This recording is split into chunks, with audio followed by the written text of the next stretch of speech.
Hi, everybody. This is Lori Frary, and I am the admin in a Facebook group called flatearthconspiracy.com on Facebook. I also have a website called flatearthconspiracy.com. And this is our opening show for this week in Flat Earth. And my co-host is Lawrence Wright from the UK. I live in Florida in the USA. Say hello, Lawrence. Hi, guys and gals. Lawrence's camera is not working so great. Something's not exactly perfect, but we'll work on it over the coming weeks. But you'll get to kind of see his blurry face, and but you'll definitely hear his voice. So, Lawrence, first thing I want to do is say thanks for coming up with this idea to do this co-show. And I think it is one of the things that the people in the Flat Earth community are going to enjoy from week to week, because we're going to do our homework and we're going to dig in and find out the news of the week, the things that are coming out, breaking, the things that are going viral, the things that people are doing within the community as far as things like going on NASA and spamming the heck out of their page with Flat Earth people, asking questions, making comments, posting pictures, things like that. So each week we're going to report on those common things from week to week, just so that we'll have a running sort of comparison. And then also week to week, we're going to discuss theories that are coming out new and things like that. So Lawrence, tell me, because I think this is one thing that if no one's ever watched you or me before on YouTube, they don't know anything about us. So tell the people not who you are and what you did and all those normal things, but how you became a flat earther and what your goals are as a flat earther. Yeah, I was like beating a lone drum in the UK about 2 years ago. And it was at that time, I was looking at all these things that I thought could be a hoax, because you get told so many lies. Then when you look into it, you think, yeah, it's a hoax. And I think the one I found out before Flat Earth was nuclear weapons and nuclear power. So the evidence is pretty damn, and nuclear submarines probably as well. They just don't exist. They've just made it up, maybe as a method of putting fear into people. And I thought, what else could there be? So I just thought Flat Earth, because when I was a kid, I remember in geography, there was a picture of a boat sailing over, in an actual geography book, a boat sailing over the edge of the Earth, which didn't seem to add up to me. And I always thought as a kid about digging a big tunnel down and coming out the side in Australia and thinking, would I come out head first or feet first? So I looked at Flat Earth and it brought up the Truther girls. And she's married to this guy. He's a lovely guy, but I think he'd been smoking a bit of weed, and he's really funny. And he was talking about it. And half an hour later, I dug into it, and that was it. I was hooked. And I watched everything. And at that time, most of the videos were somebody called Jay Henling Kalogia, and a guy, somebody called Fake Clouds in the Sky, Conspiracy Dude, and Eric. Not Eric Debye? He wasn't even in the scene then. It was Matt. Matt had got a couple up, and there was Rory Cooper. That was it. So I watched all of theirs. There's quite a lot. I watched all of theirs, and then I thought, I'm going to do a talk about this. So I did a presentation in June 2014, a live presentation which was filmed, but I tend to wander around the audience with the microphone, and the film was all over the place, so they didn't push that one out. So I went back a year later and did another movie, and I thought, they won't want me. They asked me to come and speak again, but I thought I don't talk about the flat Earth again, because that was really sort of pushing my luck, so to speak, because, most people thought it was a big joke then. So I was going to come back and talk about Flat Earth again. So I thought I'll give them something else, on part one and part two, So I thought I'll talk about chemtrails because there's a lot of misinformation about that in part one and flat Earth in part two. And that went well. You know, they stuck it on YouTube and it's had a lot of views. And that's the way it's been. That was actually my introduction to you, was I saw that video, and that's how I learned who you were. Yeah, I know when I talk to people, I just focus on the basics, the stuff that's so obvious that everybody can't stand upright on a ball. You know, some people are going to have to stand at an angle. Aeroplanes don't work on a ball. Ships can't sail as they do in real life on a ball. Water doesn't stick to a ball. These are all the obvious ones. You shouldn't need to start looking up at the stars and deciding whether they're turning left, turning right, and you know where the moon is on a Monday and the sun on a Tuesday, as evidence that the Earth's a ball. It's self-evident, you know, when you're actually down on the ground, and the place does look flat as well. So that was me. I was into it, and I was spamming everybody on Facebook. So I would send personal messages to hundreds of people, you know, with my own personalized message, telling them to wake the fuck up and start looking into it. And I was, you know, on when you're posting on your own page, every day, day after day after day, month after month, and I did that till September 2014. And then I got that illness called FERBS, you know, flat Earth related burnout syndrome. Right. So what I made up, I was knackered. So I just thought I'm just going to walk because it wasn't going anywhere. I'd spammed everybody, you know, and I'd had arguments that went on for days. So I just walked away from it for 3 months. Came back in January. What hell had broken loose? It was all over Facebook, and it was a page, and that was it. Then Mark Sargent came on the scene, and he sort of sparked a lot of interest. And I contacted him, and he made his first clue, and we had a chat about various stuff. And he did put a bit of it in his clues. And then everybody else sort of joined in, and that was it. And then the radio show started. You started your show, and that was it. You know, and that's it. My news feed on Facebook now. It's all flat Earth because all my friends are flat earthers. You know, 95% of them is a flat earther. So I don't need to go to the flat Earth pages to find the flat Earth news. I just look at the news feed, and it's all there. So you know, that's it. And then, well, that's a big change. I mean, that's a pretty huge change from where you started out, where you're, you know, sending messages to people in inboxes, and then the next thing you know, it's all over your news feed. Yeah. I know. I've had people coming back saying, you know, they were sorry they didn't believe me the first time. You know. Right. You know, they took, right. I'm getting that finally too. It's quite heartwarming after months and months and months of nothing, dead air and whatever. Well, Facebook in the UK, it was me. There was nobody else. I was the only one who was doing any shouting about it. So you know, I thought, you know, I'll give it my best shot. You know, it's so obviously true, and that was that. I did another presentation in June.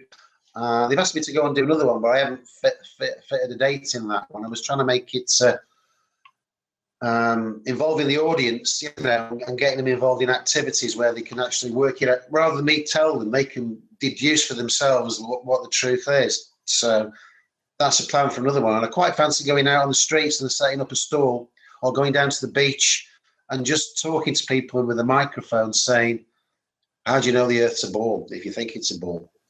You know, and then filming it, and then people are starting to do that more, and that's actually really good, because that's, you know, one-on-one, and you might get one or two people are gonna call you crazy, but for the most part, most people are not that rude in person.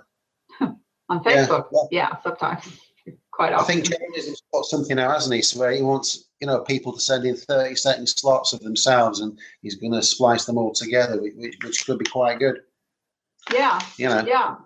Well, you know, I'm with you. I am an activist myself. Have always been. If I'm involved and interested in something, I spend a lot of energy. I mean, I really hyper focus on that thing, and I did that for years with regards to telling people about the fake currency and the Federal Reserve and the fake wars and the fake politicians and the fake false flag things going on, and I went through all that, and I gained a following on Facebook over the last 6 years of just doing that. I mean, every once in a while you have to post a picture of a kitten or a cute little meme of some kind so that, you know, people will get it in their newsfeed and start watching you again, paying attention to you again, which is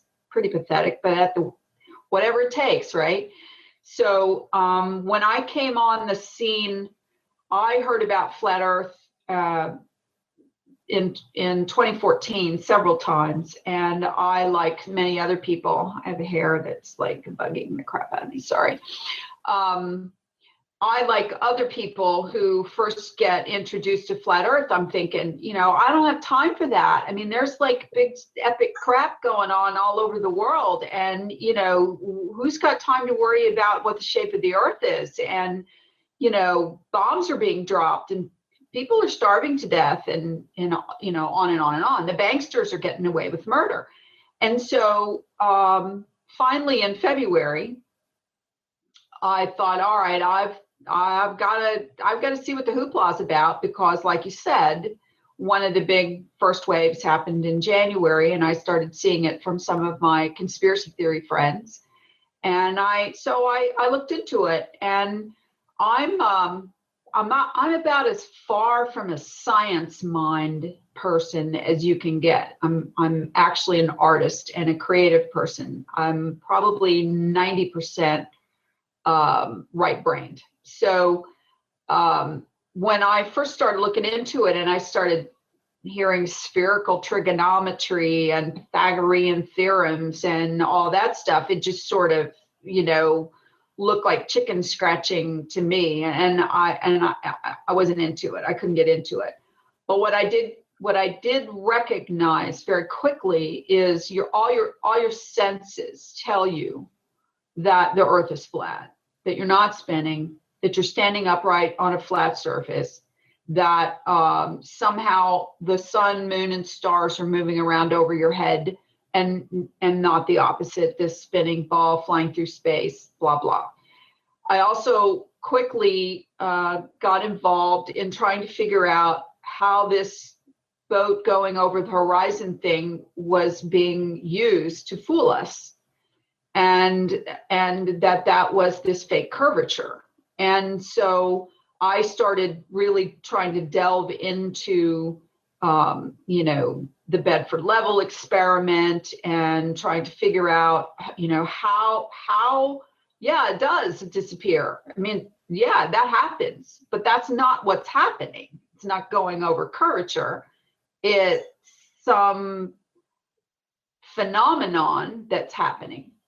And so that's been my effort to set up about trying to figure out, how do we see, how does the perspective work? Because as an artist, I was trained on perspective and the vanishing point, and how to replicate what you see and draw it or paint it on a flat surface. So I understand that how our eyes see. So that was my focus. My other focus is I'm not a people person in like real life, but I'm pretty good at social media people gathering and organizing. So one of the first things I did, because I was pretty adept at it, was to start the Facebook group, flatearthconspiracy.com, which just is a mirror of the website that I bought. And the reason why I bought Flat Earth Conspiracy was because those were the 3 words that had the highest, you know, Googling ranking that people were searching for: flat Earth and conspiracy, because people think it's a conspiracy, and it is, but it's a reverse conspiracy. It's actually a prospiracy than a conspiracy. Yeah. So you know, I've used my efforts to try to create a comfortable community where people can come together on a group page on Facebook and talk about the things, that they ask questions of each other, brainstorm, feel comfortable that the information, it's a closed group, so the information is not going out onto the news feed unless you choose to share something that you find in the group. And so people can quietly confer and get to know each other and become friends. And now, I mean, I have a lot of friends. If somebody friends me, they have to really be a moron or a butthead for me not to accept their friend request. You know, I don't have to know them. And so I have a lot of friends because I have a lot of news to spread and a lot of truth to share. So I accept people and then I blast them with the truth. So, okay. So now people kind of know Lawrence and Lori a little bit anyway. What I'd like to do real quick is some of the news that I feel people need to hear because it's positive. It's very positive. We have started to be mentioned, Flat Earth, not just the Obama style, we don't have time for the meeting of the Flat Earth Society crap, but people are actually using the term Flat Earthers as if we are a movement. So that to me is a plus. The second thing is we did a week and a half ago, 2 weeks ago, we did our first NASA Media Blitz, we called it. And I don't know who created it. I think multiple people kind of just got involved in the same thing. And so I don't really care to give credit to anybody because all the community got involved. And that was to go on all the NASA websites and NASA Facebook pages and blah, blah, and just bomb them. I mean, literally with Flat Earth stuff to the point where no one else was saying anything. Were you part of that? Did you get involved in that? I publicized it.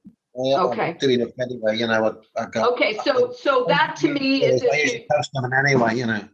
Yeah, to me that's a huge big thing that people are working together. That's one of the things that I was hoping for.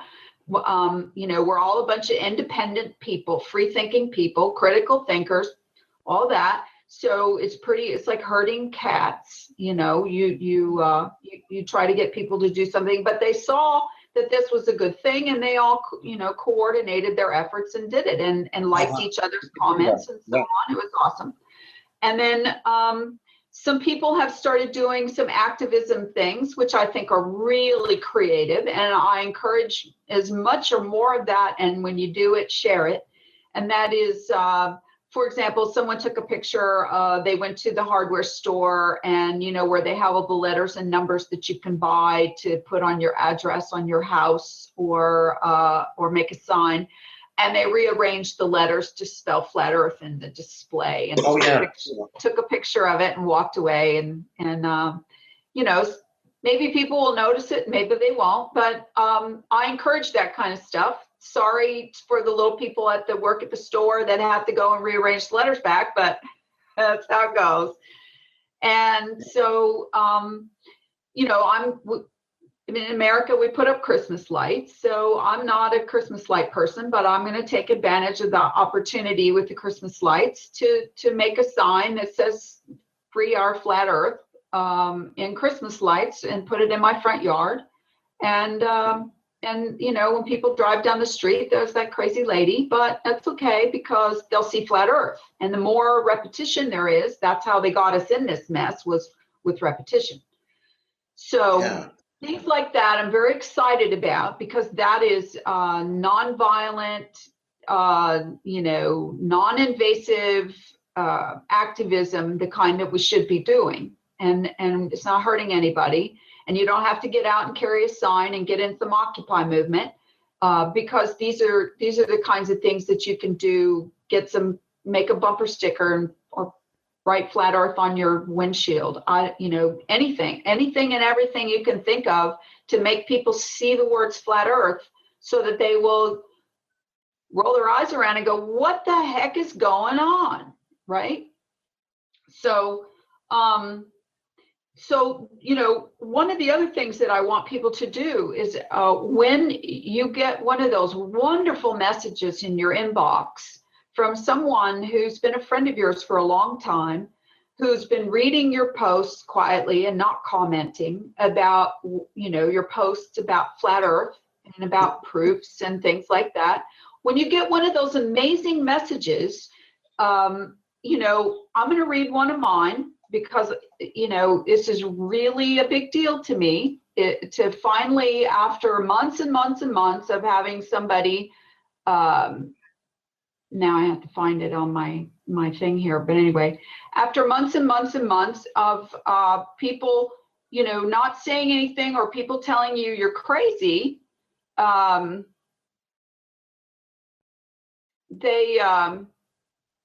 here's a message. And it's an anonymous person, so I'm not going to tell you who it is. But anyway, it says, I have to tell you, Lori, I just had the toughest time bringing myself to even look at the flat earth theory. It just seemed too out there, but I finally did. And holy shit, it has freaking consumed me. It is practically all I can think about. I'm all over this like a bad rash. Thanks for showing me the way. Had a delightful chat with Mark Sargent, cool dude. So many possibilities. My favorite ball earth question is, so many have circumnavigated east to west. How has no one circumnavigated north to south? Cheers, my friend. Okay, so that's like, to me, that's makes it all worthwhile. I mean, you couldn't make me happier than to just drop me a note and say you took the time to go and look, right? Yeah. Okay. Well, I want you to tell me some news that you've discovered this week or lately. Well, just drop it, right? Just drop it right there in the middle of plop it there. All right. Okay. All right. Well, I'll start off with some little stuff, and then I've got some big stuff coming up, and some of it is quite controversial, but it's backed up with some evidence. So I've been noticing more and more that the movie industry have actually been, spelling it out in front of your face. And there was a short clip this week from an episode of Breaking Bad, and I'll just read you out what was said. This is taken out of context, but that's how they know that we know, so to speak, the Illuminati. So they're putting it in your face, and what it actually said was, where's it gone?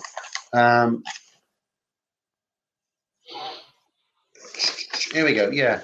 So Walt, there's Walt who plays the guy who's the school teacher who was making the crystal meth, and his wife was called Skylar.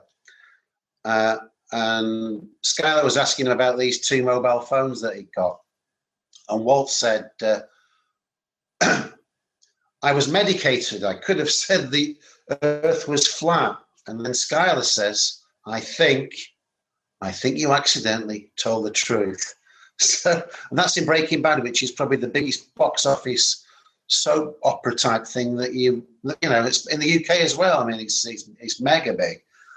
And then there was another little short one out that I noticed in the past couple of days, which was, it was called Flat Earth. Did famous people tell us, that the earth was flat? And that's from a channel called No Fanfare. And it got three bits in. One was Admiral Byrd, the second was Neil Armstrong, and the third bit was Werner von Braun. But the one that fascinated me, if you want to go back, if you're watching this or watching a recording of it, go back and watch that Admiral Byrd interview on the Longines chronoscope, or just go on and watch the YouTube clip. If you just tap in, did famous people tell us, and type in flat earth as well, and you've got Admiral Byrd looking down, and he's got a little silver tray, and he's just lift my hand up here. He's drawing this circle very deliberately a couple of times in this circle as to say this is what it is. And of course, the guy, he was dead 12 months later. So there's a lot of mystery about what happened to Admiral Byrd. And then we've got another clip from Neil Armstrong, and this is what he quoted. He said, "The history of humanity has been increasing the boundaries of knowledge and knowing more. And feeling comfortable inside there." And as he was saying that, he got his hands like that, as though it was an enclosed system. Not that I'm pushing an enclosed system. And then the next thing he says, at the edges, it's always going to be a challenge. And when he says edges, he's doing the 666 with his fingers, with both hands. And then we got Werner von Braun's headstone. It's got Psalms 19.1. And it says, the heavens declare the glory of God, and the firmament sheweth, which I presume means shows, his handiwork. So that gives the indication that if we could get to wherever it was, we can see the firmament. We should be able to touch it, feel it, or see it. So that was interesting. I was looking in Enoch today. If you go to the book of Enoch, which you can just get online, there's all sorts of stuff there about the sun and the moon and the stars actually going down some kind of portal. So it's like going in one end and coming out the other. And it goes into great detail about the moon having something like 1/7 the light of the sun, which made me look at something else, which was, and this is the big one for tonight. Well, I've got two big ones. Is that most flat earthers think that the sun circles the earth. So you can look at some of the videos out there, like Rob Skiba's done them and Eric Dubai's done them, and you've got a sun that's circling the earth in wider circles, which creates one season, then it gets a bit closer to the middle, and that creates another season. As it moves back into, you're going to get, all the different times of the year and different lengths of day and different amounts of sun, daylight, But the thing about that is it doesn't stack up. So if you can imagine, you're looking at the globe. So if you look at the globe and you looked at somewhere that was, say, 25 degrees north and some that was 25 degrees south, and go on time and day, and you'll find that 6 months apart, they've got the same number of hours daylight every time. So within about 2 or 3 seconds, if you've got the right latitude. So on the globe, these places are equidistant apart in terms of what's happening with the sun, and it happens every time. And there's a thing in Flat Earth saying that there isn't a midnight sun in Antarctica. Well, I'm saying there is now, because it makes sense. I think it's like a double bluff. They're trying to make us think that there isn't, because they want us to think that this Earth, this Flat Earth map, is like this Gleason one here, which I've got on the wall behind me. Yeah. So the big problem with the sun is that the further you go, the further out you go on the circles on the Flat Earth map, then that's the place where the days are going to be at different lengths, and it's a further distance. So the night and day is going to change the further out you get. It's not going to be the same. So if you've got the Tropic of Cancer, for example, the Tropic of Capricorn, take them 6 months apart, they're going to have the same number of hours daylight. And you can go and check this out on time and date. But on this map, Capricorn's the one that's down south, I think. Well, one of them's down south. Yeah, Cancer is north and Capricorn is south. So there's no way on our Flat Earth map that they should have the same number of hours daylight and the same amount of darkness 6 months apart. But they do, which means that's wrong. It doesn't stack up. Or that the sun goes faster in the north and slower in the south, or faster in the south and slower in the north. I mean, it has to be, the sun has to change its speed in order for a smaller circle to be the same amount of time as a bigger circle, right? Yeah. If we were actually getting equal amounts of daylight 6 months apart, which is right for the seasons, for 2 lines of latitude, equidistance above the equator, whatever that is, and they're getting the same, that is not going to work on the Flat Earth map as we have it. It's going to be different. Or there's no such thing as the Tropic of Cancer, Tropic of Capricorn, or an equator. Those are all made up names to Well, I know, but people can check out time and date. You can check out where you are now when sunrise and sunset is on time and date, and I've checked it out here, and it's pretty accurate. So I don't think time and date are lying about that. So those figures are accurate when the sunset is and when the sun rises. So if they are the same, same latitudes, north and south, then this map doesn't work. It doesn't fit. And then when you look I've said from the beginning, and this is one of the reasons why I'm not ready, not excited about latching onto any theory yet, because there's just too much unknown. I mean, there's just too much we don't know, and too much disinformation to have to unravel before you can go forward. So when people say, well, I mean, I listen to all of them, and some of these ideas resonate with me more than others. But for example, someone says that, well, the Earth is like a toroid. In other words, it goes like that, and this is the North Pole, and then it comes back, and that's where this whole hollow Earth theory came from, and so on and so forth. Sounds good. I mean, I don't have a problem with it. I looked into the concave theory. I really tried. I mean, I really had to ignore that Jesus Christ guy wannabe. But I mean, the information, and I mean, I disregarded it because it's not probable, and so I moved on. But with all of these theories about, people say, well, in the Book of Enoch, it says that it goes out the gate over there and it comes in the gate over here. And okay, and maybe the Earth is not round. Maybe it's square. Maybe square makes more sense. And maybe just the ice is round, but the sun, moon, and stars are operating out of a square. Again, I don't know. That's the problem, is that the NASA buttheads have billions of dollars to invest in making up stories and making fancy YouTube or fancy CGI videos. We don't have any budget. Not only that, we're not allowed to go to so many of these places to even go and explore. So how are you gonna come? I mean, yeah, I'm a good kind of sci-fi person. I can dream up some cool shit. I can come up with some interesting science fiction kind of stuff, but I'm not interested in science fiction. Yeah, well, I think I'm going to piece this one together and put it in a presentation because it makes so much sense. And the other thing, there's so much argument about the star spinning one way in the south and a different way in the north.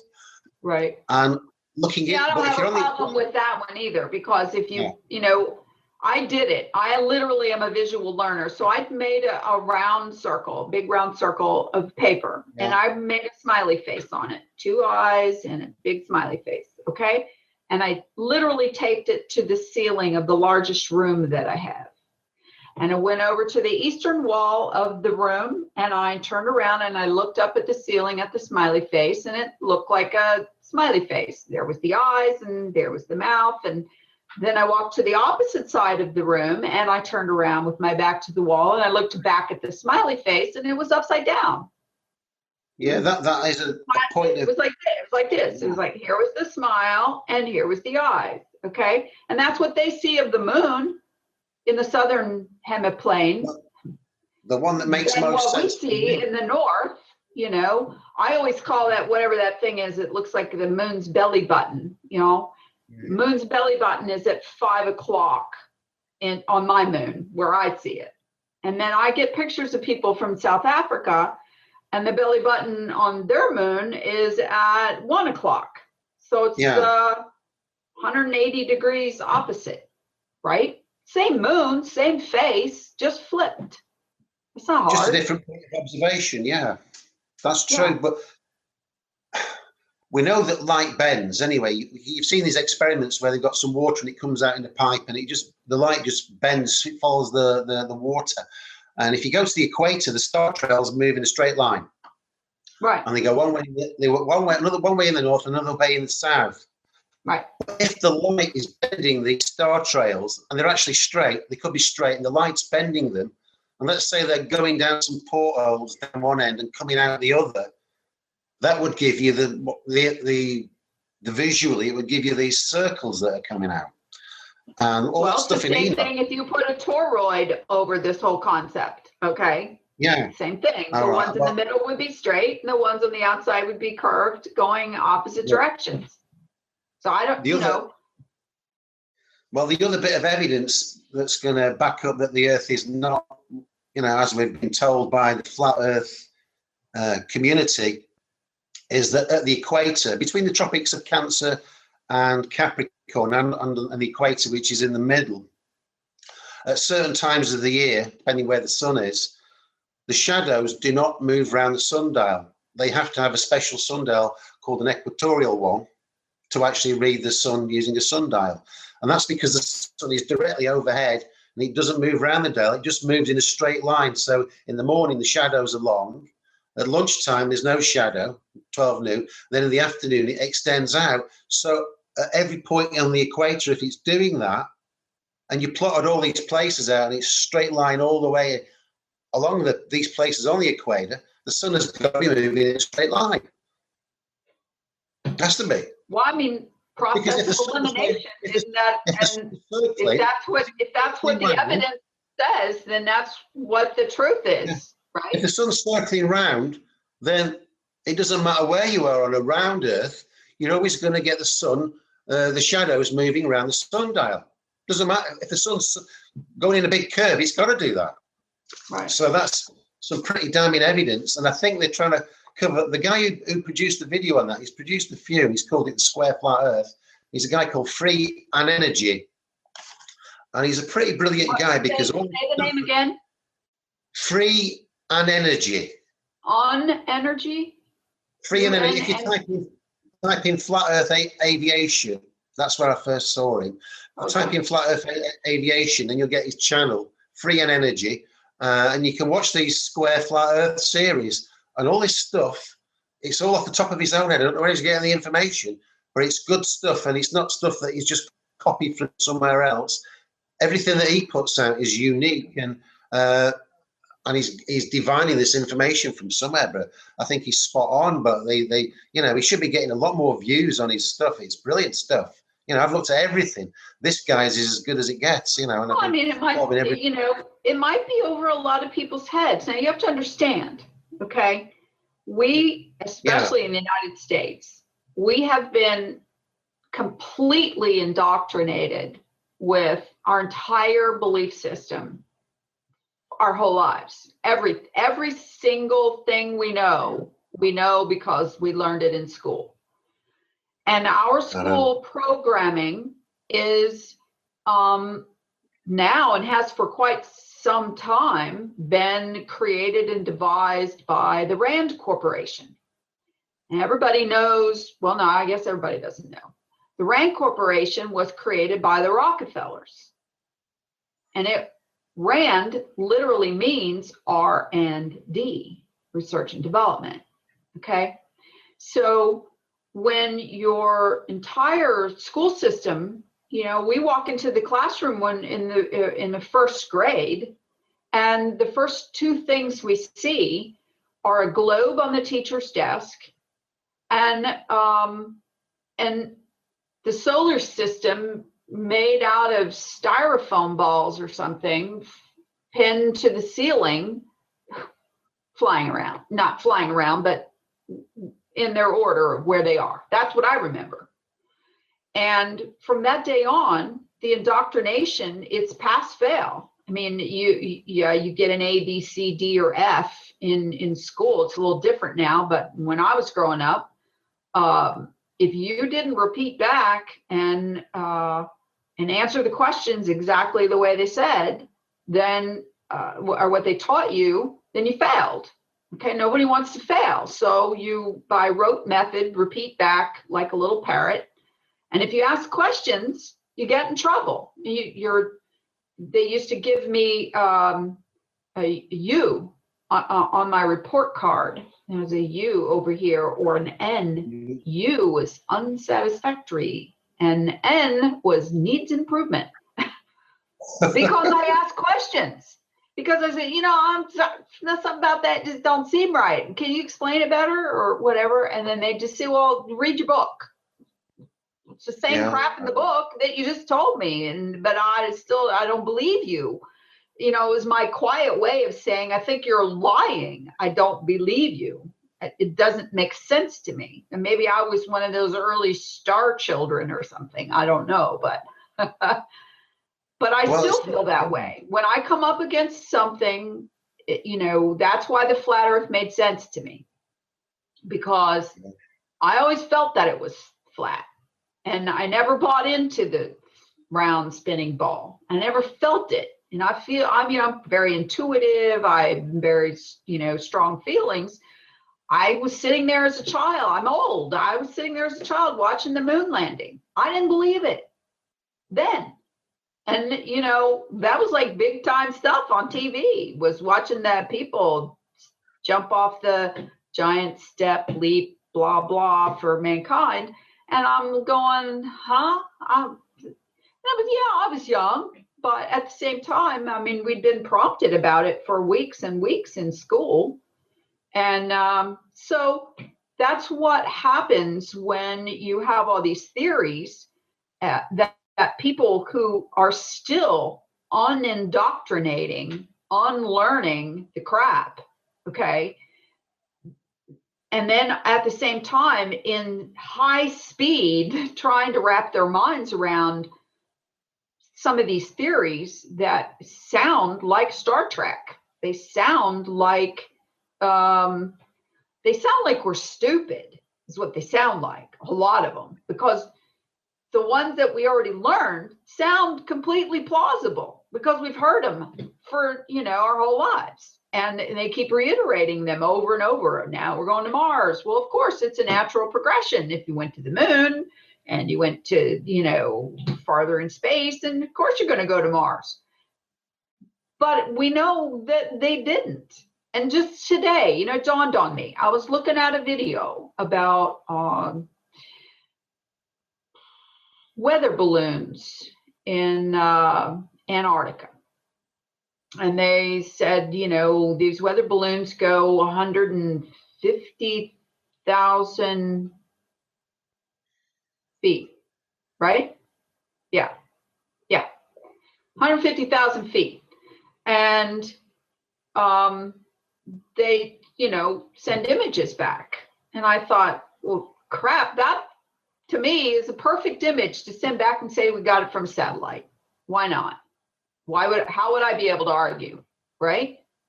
If you say it's a satellite image, but it actually came off a giant weather balloon, and they've improved on the fabric that they make the weather balloons out of, and they don't blow up so easy, and they can withstand the colder temperatures and so on. How do I know how cold it is? There's another thing. I don't know how hot it is. I don't know how cold it is. I don't know anything, because I have to argue with everything you tell me, because you're known liars. So just because you say so almost makes me say, you know what, I'm sorry, but just because you said it, I'm going to think the opposite now. And that's retarded. That's stupid. Why do we have to go there? Because we don't have independent scientists. Everybody who is a scientist or a physicist or a mathematician all has to follow all that same programming that everybody's gotten. Because if you break code, if you break out and you say, blah, blah, no, I'm a WikiLeaks gonna leak some information that says the math is not correct or the science is not correct, you're immediately going to be blacklisted, and no one's going to ever listen to another word you have to say, right? Isn't that how it works in the mainstream science community? So when you come up with these ideas that like you have, and you question, now we're at the point, this is newsy to me, because since I've been involved in Flat Earth, the azimuthal equidistant Flat Earth map has been the map that everybody uses and throws around and makes memes out of and everything else. And I just thought it was an emblem. I didn't ever think of it as the map. Nobody's approved this map. How can you? We don't even know what the perimeter looks like, right? This one here was made in the 1800s, this Gleason map, allegedly anyway, the 1800s, before any of the Arctic and Antarctic expeditions even taken place. And it's got so much detail on for a map that old, and it's in such good condition. That's just a print that I had made. But if you look at it, take a look at Australia. Yeah, it's twice as big across as the United States. Right. And yet, from coast to coast, I checked this evening, coast to coast, if you were going somewhere like San Francisco to New York, which is roughly a line across, it's about 2,500 miles. And then if you look at Australia and you go from, say, Perth to, say, Brisbane or Sydney, that's about 2,500 miles. But on this map, Australia's quite big. Now, this is the late 1800s. Map makers were not stupid then. They knew where our big places were. I think this map could possibly be a fake map that's been made to look old because it was donated to the Boston Library when all this flat Earth broke out. And I thought, you see, look at this map we found. Woohoo! Exactly. I know. Yeah.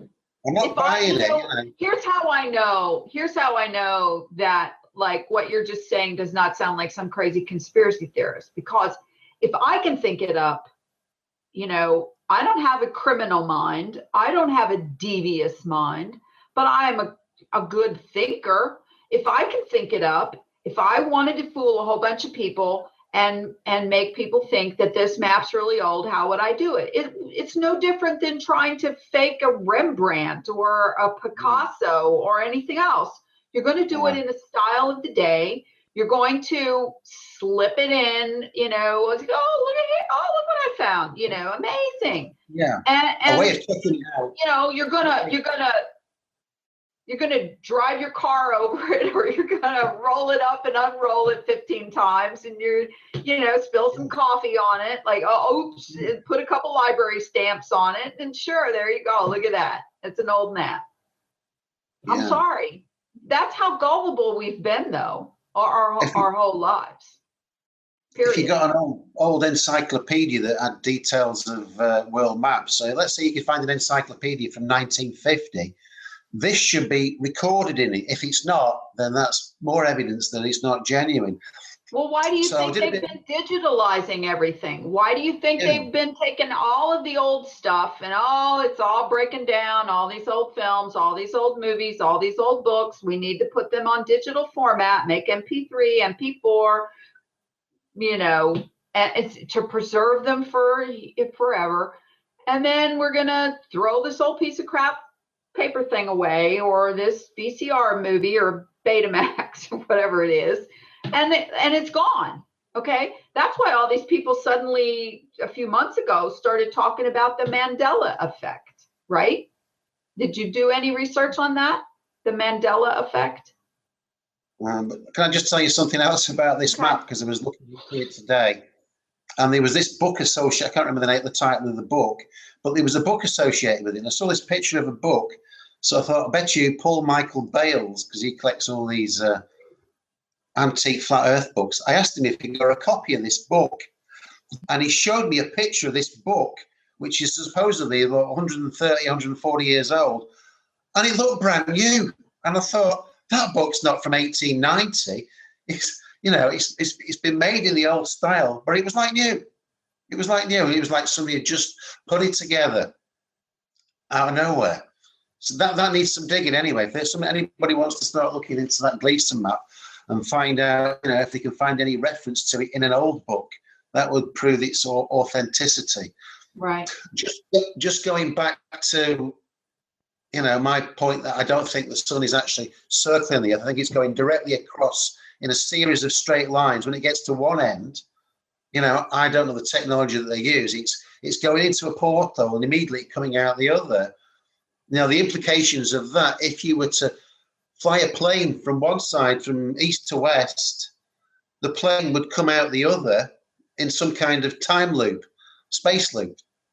I know it sounds crazy, but whoever made this Earth is probably a lot more sophisticated than we are. And, that may be the science of how it all works together. And you don't fall off the edge. You just go into a space loop, come back the other side. And that's maybe how ships do actually sail around the world without actually doing a circle. Maybe that's what the Bermuda Triangle thing is all about. Yeah. Maybe there's more than one of those out there somewhere. Yeah. I don't know. Yeah. One of the things I don't love doing, and this is just me, I don't love speculating too much, okay? Oh, I But do. at the same time, I like Well, to question yeah, the standard method of what people believe, because that's what we're doing as flat earthers in general anyway.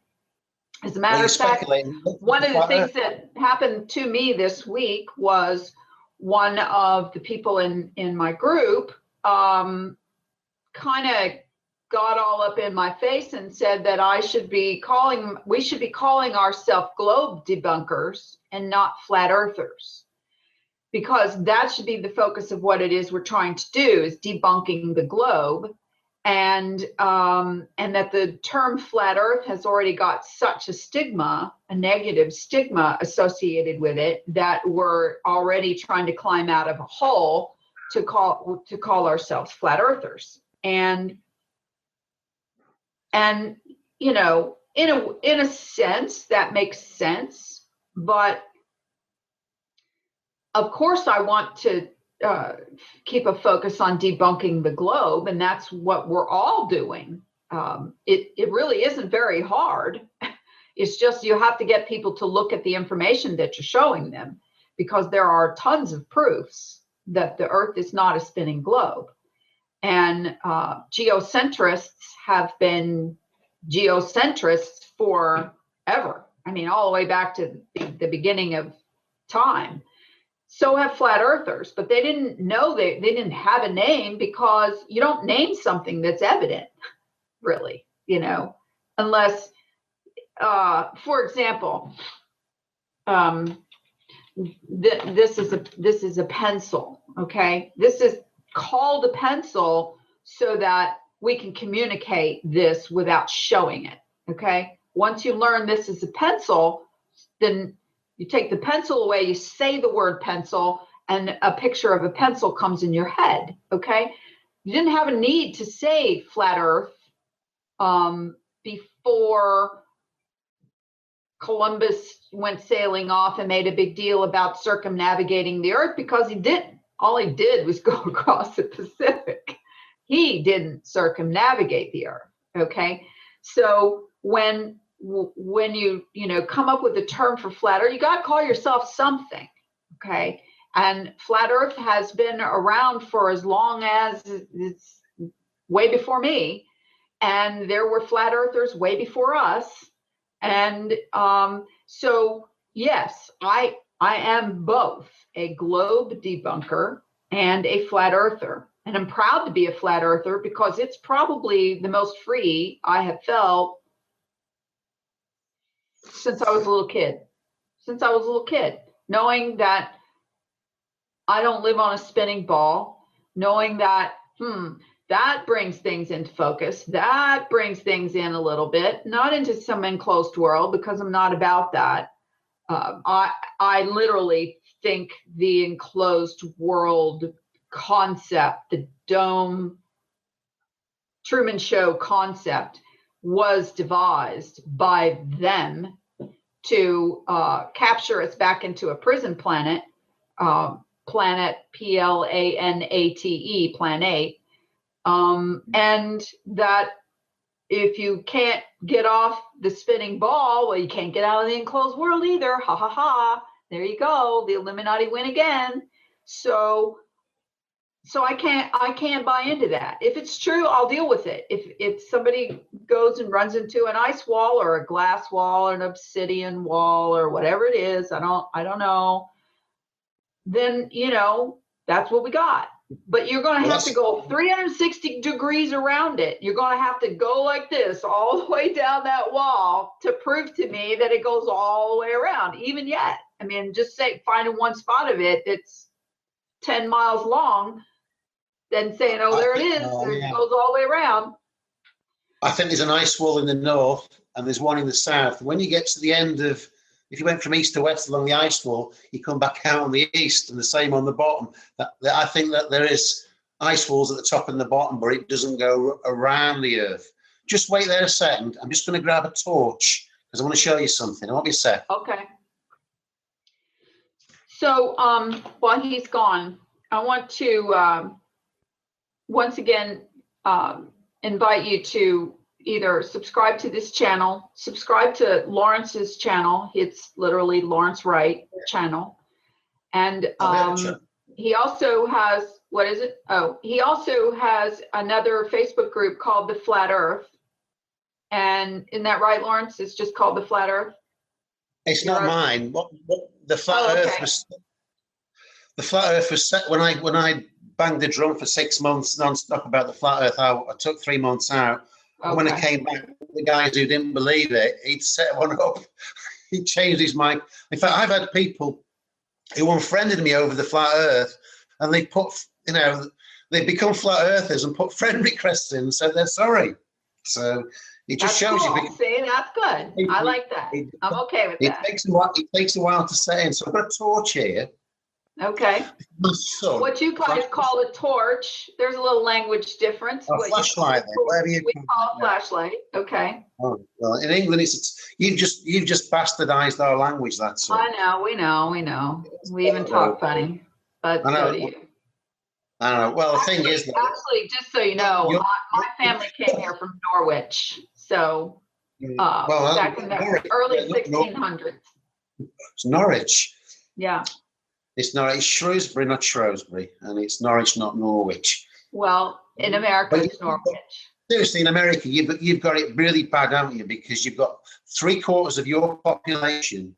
It's not as bad over here, but you've got 3/4 of your population drinking poison water every day, brushing their teeth with poison toothpaste, eating toxic food. Most of yours is GM, and a 12-year-old boy or girl, by the time they get to that age at school, they've had about 50 shots full of mercury and aluminium and God knows what else. So they're Amen, done down. I hear you. I've been screaming about it for years, but nobody's brainwashed in school. Go and have a big Burger King hamburger and forget about it. Turn on the Kardashians and watch Dancing with the Stars. I know. I know. Well, not you personally, but you get sick and you'll go and see the doctor and they'll give you something that's going to make you sicker. That's how sad it is, It's a crazy system. I've got my torch, so I'm just going to turn these lights off. You can see this. Where's the switch for that? That's one light off. This is Professor Lawrence doing his experiment with the torch. All right, there's my torch. Okay, and there's my map. This torch is going to be the sun. Okay, so this is how. Is that showing up on the screen there? Yes, it is. So this is what they're saying the sun does. It goes round and round. Well, obviously, if you've got Capricorn and Cancer, they should have, it should be different, but it isn't. They're getting exactly the same in the winters and the summers, in terms of hours a day. But notice that. So you get these models that are coming out from Eric Dubai and Rob Skiba, and they'll show you this sun going round. I don't know if you can see that. The sun's going around, but if you look at that sun there, there should be equal amounts of the world in daylight and equal amounts in dark, but they're not. You're getting 25% in light there, isn't it? Can you see on that? 25%. Yeah, it does fade out around the edges. But I hear what you're saying. I'm not sold on that either. So, you and I are in agreement on we got work to do on this map thing, big time. Yeah. All right. Well, the other big thing is, especially if the guy that Mark Sargent interviewed, the missile training, Navy guy. Yeah. If he's for real, if he's a real person and he's telling a real truth, and he says, we're doing circles out in the ocean while we're waiting on something, and we don't really know, then we go here and we don't get there at the time we're supposed to get there because the distances aren't exactly what they say they are on these maps, right? And I agree with him. I mean, how people think that they can go on Google Maps and zoom in and zoom out, and that everything they're seeing is, if you add up all of these images, it makes the world just the way you believe the ball works. Okay, well, yeah, because it's a bunch of pieces of puzzle. Okay, that's all it is. it's this puzzle piece and this puzzle piece, and we just keep putting them all together, just like we're used to thinking they go together, because we have a picture in our head of what these pieces of puzzle are going to make. But we're not the ones flying around up there taking pictures down on the earth. Just because I can zoom down on the roof of my house and read my my license plate on my car doesn't mean that that's a representation of, you add them all together, of what the globe, the world is, because it's fake. We already know that. It's representing a globe, and it isn't a globe. So there's nothing really that we have to go by. We have to reinvent almost everything that we're using to come up with conclusions. And that's like MacGyver science, you know, that's not really good science. It's because then what you're doing is you're making reverse engineered ad hoc theories that fit the details that you think you have. You know, that's like saying someone's guilty because he was found in the library with the hammer in, you know, and there's a dead body in there that got killed by a hammer. Okay. So that's not really how I want to prefer to make my new environment situated in my brain as to what I live on and where I live. Lawrence, would you be interested in having a pop-in guest? Yeah, sure. I've got one more thing to tell. Oh, we can talk about that later. And I'm going to invite him, and and I want you to talk, and he's going to come on, and it's going to be kind of a cool surprise. Okay. Who do we have?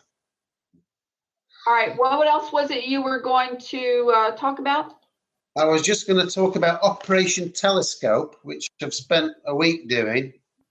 And what I've done, I've gone on the internet and I've gathered up the best part of 2,000 email addresses of people who work in universities and institutions, and they study astronomy and astrophysics. And I drafted up 12 template letters, flat Earth related letters, to be sent out to them.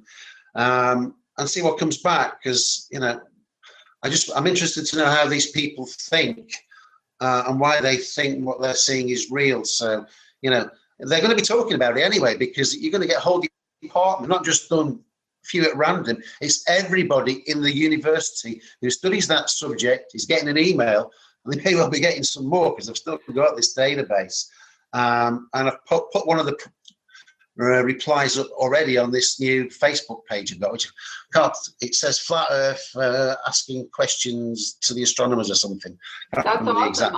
I read one of the replies that you shared with me today, and it was the biggest pile of, excuse my language, horseshit.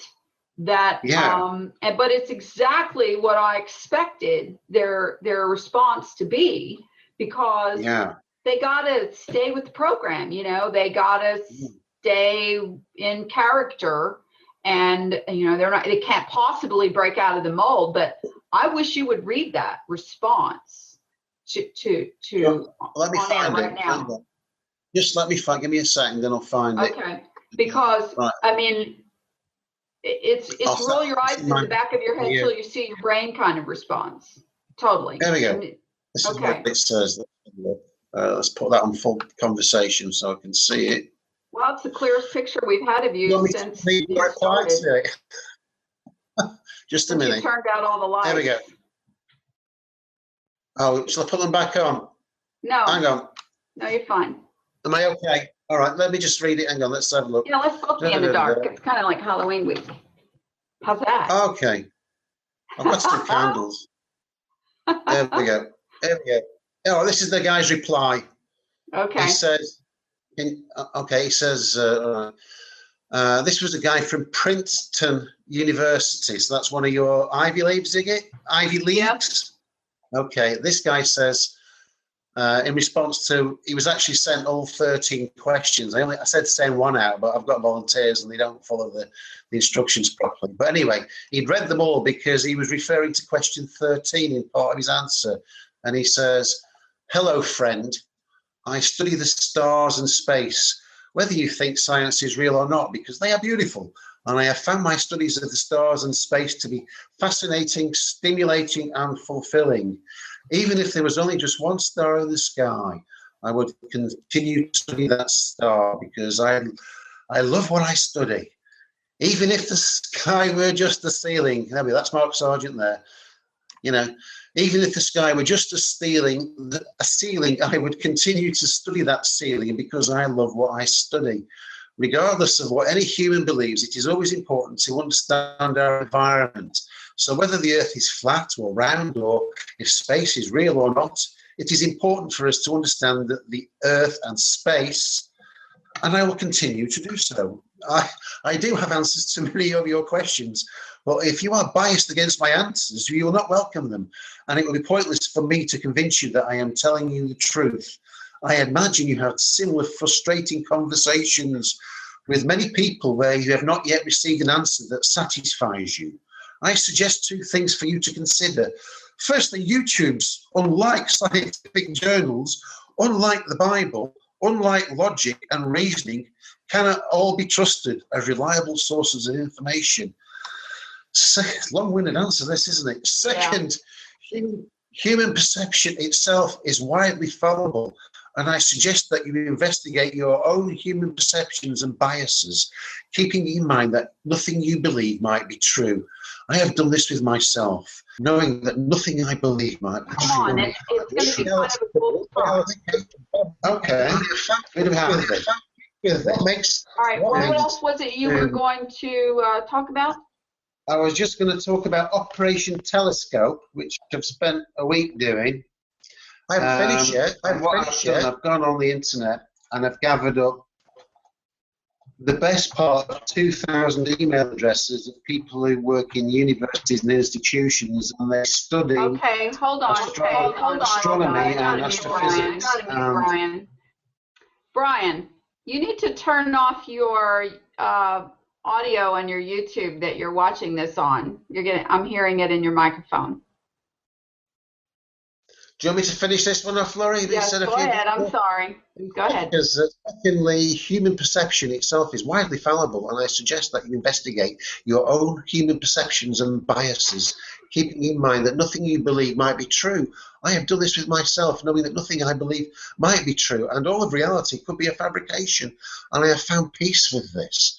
What makes sense to you may not be sensible, and what you think is true may be false, and what you perceive may be an illusion. The same holds to what makes sense to me, what I think is true and what I perceive. If you are interested in starting with a critique of oneself and self-examination, which I believe to be paramount, after all, how can we understand anything without understanding ourselves? I suggest reading about psychology at your local library. Best wishes. Oh my God! I mean, shoot me! I mean, just shoot me! This guy. I mean, he wrote you a freaking book, and he didn't say a thing except you need to go talk to a psychiatrist. Well, they can't answer the questions because they have no answers. No, they can't, because they don't know the answers. They only know the pre-programmed crap that they've been given their entire lives, and the RAND Corporation approved teaching criteria that they're given, and that's all they got. Okay, so I have a surprise. Let me turn this mic back on. This is Brian Stabley. Brian, are you there? Okay, you need to unmute your mic. Let me see. Let me get you. Are you there, Brian? You there, Brian? Yeah. Okay, cool. Okay, cool. All right, so I hear myself echoing. So you need to turn on YouTube. Mute the YouTube. Princeton University. So that's one of your Ivy Leagues, is it? Ivy Leagues? Yep. Okay, this guy says. Brian. He's playing the YouTube now. Okay. Too funny. Okay. Okay. I think we've got a space-time loop. All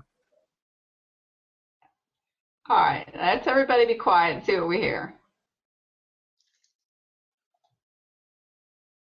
Well, it's gone very quiet. So we should I'm trying to unmute Brian now. Okay. Okay. Okay. Okay. Brian, say something. Brian, say something. Hi, can you hear me? Yes. Yes. We hear you, Brian. Fire away, Brian. Fire away, Brian. We hear you twice. Twice. So what you need to do is you need to mute your YouTube that you're watching this on. It is muted. Dang it. Dang it. Okay. Well, Let me try this. that's not the problem. That's not the problem. Do you have headphones? Yeah, is it still echoing? We have an echo here in the UK. Yeah, it's still echoing. Okay, you need to only have audio and not the YouTube that's playing it in the background. Okay, how about now? Okay. No. Yeah, turn the YouTube off, Brian, and we should be all right. It is off. Yeah, it's That's off. weird. That's weird. All right, I don't want to disrupt your show. All right, here's what I want you to do. I want you to come out and come back in. Thank you. That's what I'll do. I had it set up so I can record. I'll just shut all that crap off, and I'll just come out and come back in, and I'll just That's awesome. listen to your. That's awesome. Sorry about that. No problem. This Okay, was okay. This is Brian Stabley, who was one of the people who turned me on to quite a bit of the information that I learned years ago about 9/11. And I've been friends with him for a lot of years on Facebook. We've been on each other's shows a couple of times. And for months, I was posting things on my Facebook about Flat Earth. And Brian's probably one of the most open-minded people I've ever known, but at the same time is really a really good researcher.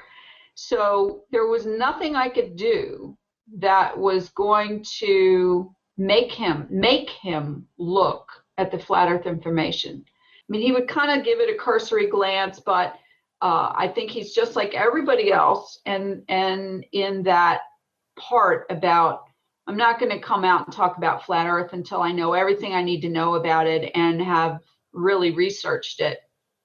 And so lo and behold, a few weeks ago, maybe a month ago, Brian contacted me and said, okay, I've finally broke down and looked at the information and I am psyched. That's what he told me. I'm so psyched. And so I'll get this thing worked out with him, and I want to have him on the show, whether it's this week, next week, or whenever. We'll get it figured out. But this is a guy who will be an awesome flat earther, just like you, Lawrence. You won't stop until you get to the bottom. Until you get to the truth. And if there's something to be dug out, Brian will dig it out. Okay, Brian, are you back? Hello, is he there? Yeah.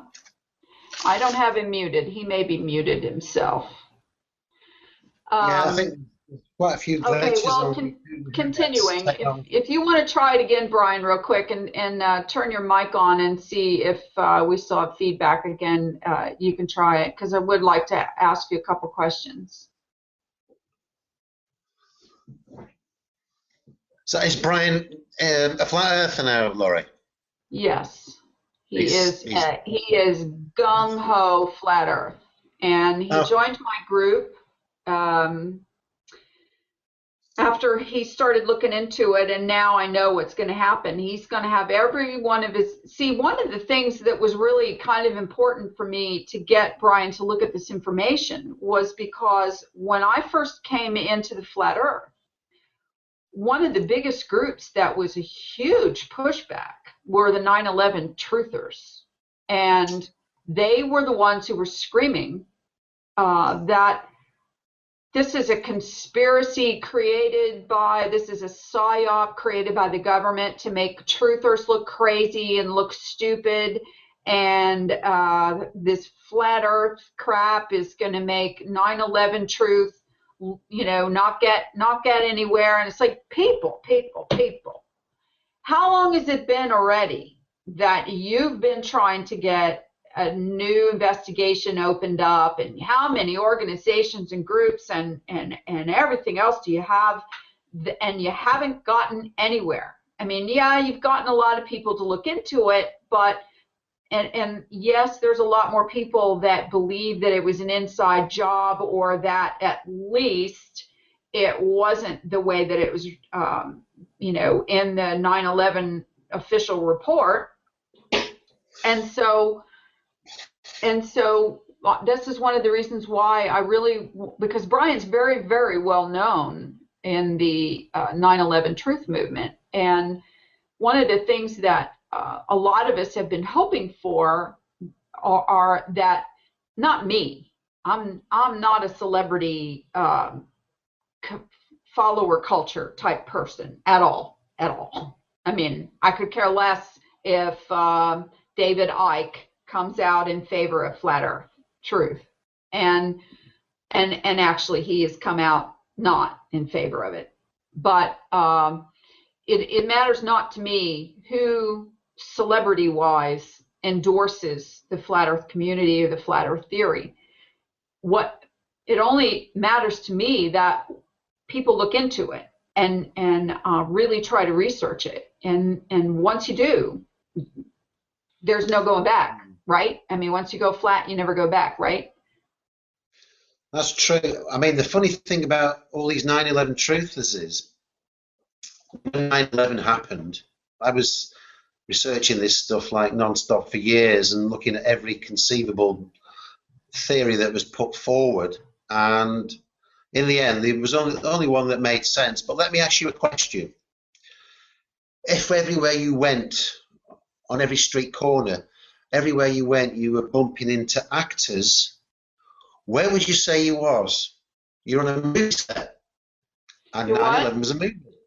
All these, I mean, when you get a skill shoot. Hold on. You got to say that again. You broke up right at the end of that last sentence. Right. If everywhere you turn, you're bumping into actors, yeah, then you're on the set of a movie. And that's what 9/11 was. The whole thing, apart from the towers coming down under some camouflage, the whole thing was a movie. The place was teeming with actors. What you saw was probably created in a film studio beforehand and just fed out into the newsfeed as being real. Most of the truthers out there now think this is new, like with Sandy Hook and the Boston bombings, where they've got evidence of the crisis actors being reused in follow hoaxes that are coming up. But this has been going on for decades. All these terrorist events that we have, most of them are fake. There might be a few that are real, but most of them are faked, and it's evidenced by the use of crisis actors. And I think it goes back as far as Kennedy. And if you look into that, there's a book you can read for free. I think I actually sent it to you. All the evidence, because if the media are controlling the information, you're only going to see what they want you to see. So what you saw about JFK was a film that was released, 8-10 years afterwards on primetime TV, when it had all been doctored and everything else. It was obviously been spliced together. It was probably another movie. And it's the same with 9/11, but most of them won't have it. And a lot of them are buying into exotic weapons with Judy Wood. But all the photographs in that book, where did those photographs come from? Did they come from mainstream? Because if they did, they're going to be suspect. They could have been just, compiled by the people who brought it about in the first place. So most of them, in my view, they're barking up the wrong tree, Exactly. And the other thing is, they look like you taking their thunder away. You should be looking at 9/11 or all these bombings in, what's his name, Max Egan, all the stuff that's going on in the Middle East and the problems over there. You're taking their thunder away. And flat Earth is the new 9/11. It is what all people want to talk about. Once people get into it, the rest of it doesn't matter, because this is going to be the remedy to everything. If this comes out, people know that, you know, where we are really is, and there is a creator, whether you choose to give it the name God or something else, there is a creator out there who's built this place for us. And I think the mainstream, they want this out, or the perpetrators of all this stuff, the bad people, they want flat Earth out, but they want it out on their terms, and they want us to think that this flat Earth is how they say it is. That I doubt whether they're going to let us go and inspect the boundaries at any point. Even if they admit it, they'll send some cameras out there, and they'll probably fake it as well, say, oh, look, we've got this boundary, and they'll show us a big picture of some big perspex wall covering the bloody Earth, say, no, they're trapped, we can't get out, we've sent nuclear bombs against it's indestructible, you're trapped in here, and there's not enough food, and there's not enough water, so this is how it's going to be. Well, they do have an expedition planned for 2016, and that's probably exactly what they're going to do. Okay, let's try this one more time. Brian, can we hear you? No. You're going to have some kind of microphone. I don't have you muted, so it's not me. All right, keep working on it, and as soon as you can talk. So jump in there. Okay, so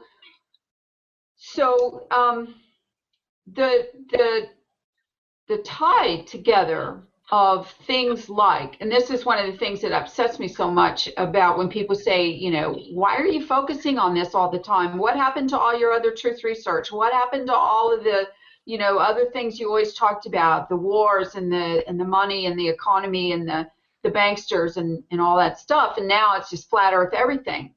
Well, there's like one major reason, and that is because everything is inextricably tied to everything else. Everything. It is one big script. And when the people finally come together and understand that the dialogue that we hear every day from the media is all they're going to tell us. They're never going to come out and tell us what we're not supposed to know. And when they do, and I always liken it to the things that happened about Occupy, for example. When Occupy started, there was about 2 weeks that people were in Zuccotti Park in New York City, and they were protesting, and there was live feeds, and those of us who knew about it, you know, could watch the live feeds on YouTube or whatever. But the mainstream news in America did not cover it at all, not one word. And I sat back and I knew that they're watching, they're waiting, they've got a plan. When it starts to happen, they're going to spin this their own way, and it's not going to have anything to do with what the people are really about. And so this is a similar situation, because when the Occupy started being broadcast in the media, it was, these dirty hippies need to get a job. You're in the wrong place. You should be at the White House and not on Wall Street. The White House is where all the rules and the laws are being made, and where all the corrupt politicians are. No, yeah, that's all true. That's all exactly right. But the banksters are on Wall Street, and the banksters are the ones that are zooming everybody, and they're the ones that need to go to jail. And yeah, there's a bunch of politicians that need to go to jail too. But by the end of the first few weeks of broadcasting by the mainstream media, I saw the spin. I'm like, this thing's over. It's done. This is not going to be an American Spring. This is not going to happen this way. They've got it in the bag. So when Flat Earth starts to hit the mainstream media, and you know, they're going to start out with a little blurb here and there, but when people like whatever that butthead guy's name is that always tells everybody to shut up on his show, and the Fox News, the Fox News and the whatever, the MSN, they're going to have a scripted dialogue already, and it is going to make the flat earthers look like complete idiots. Now, I don't know about you or me or anybody listening, but I'm not an idiot. Lawrence is not an idiot. Brian Stavely, who's listening in, who's going to figure out how to talk here sooner or later, is not an idiot. We are very intelligent, well-read, well-footed in reality people, okay? We represent what an average, normal, flat earth theory researcher is about. Would you agree with that, Lawrence? I mean, maybe a little above average. No, I'm kidding. we can sort the wheat from the chaff and see what makes sense. I mean, I just go off logic, what makes sense, and trying to make sense of what's going on now, because they want this out. They're sticking it in the movies. You've got Obama sticking it in his speeches. But when push comes to shove, let's say they do admit, the Earth is flat. However, you can't get out of it. This is where the boundaries are. Who's actually going to go there? Who's actually going to pay a fortune to go for an expedition to see these boundaries that they say they are? You can't go to the top. You've got to pay $1 million to go in a space rocket, and you probably need $50,000 to actually go over and see this boundary, which they'll say there is at Antarctica. I think there's one of the, I think it's in Psalms, and it says, God's house has many mansions. So there may well be other worlds or communities, beyond the ice, where other people are living. Maybe that's what aliens are. They're people from other communities who can somehow get across whatever. Well, if there's no barriers there, they can just walk over, can't they? Maybe that's what Bigfoot. Well, okay, so back to what I was saying about the comparisons to the epic conspiracy theories like 9/11 truth, the Illuminati, the Rothschild International Central Bankster conspiracy to control all nations' currency. All these things are all under the umbrella of whoever is sitting at the top of the pyramid, and they rely on globalism. The UN relies on globalism. The wars rely on globalism. Test. There he is. Is that Brian? Hear me? Yeah, I can. Awesome. Oh, I'm so And glad. no I was getting so feedback. frustrated. I'm so sorry about that. That's my inexperience. It's because all these services are so different between Skype, Google Hangout, TalkShoe. I know. You have to set everything up so different.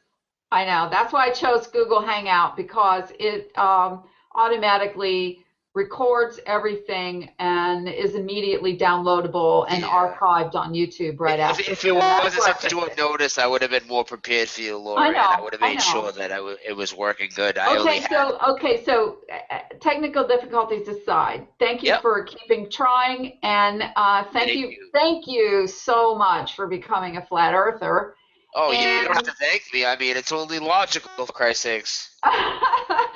And I want you to briefly tell me your journey from spending almost all your time for years and years on 9/11 Truth.